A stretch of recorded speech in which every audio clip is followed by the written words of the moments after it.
It's important to remember that dementia is a life-limiting condition. And along with that, we need to think about our future. And living with dementia means that we may well lose mental capacity some of the time or sometimes all of the time.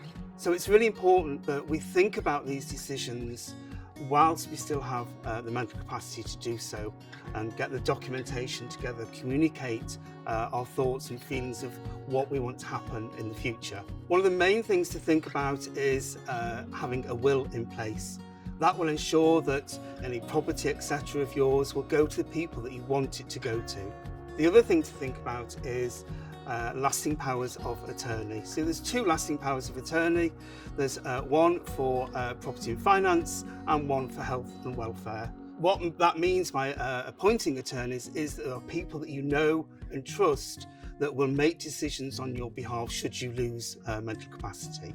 So it's also important to think about maybe end-of-life care, what might we want to happen then? And also, is there any treatment, for example, that we may not want to have?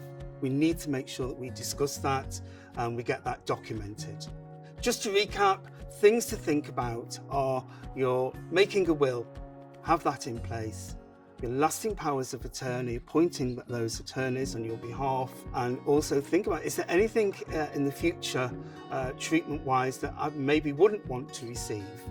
Have a thought about and let people know maybe who I want to care for me and where I might want to be cared for. Whilst it's difficult maybe thinking about these things in the future, it is really important that we do think about them, we have conversations about them with those that are close to us, and that we get those documented.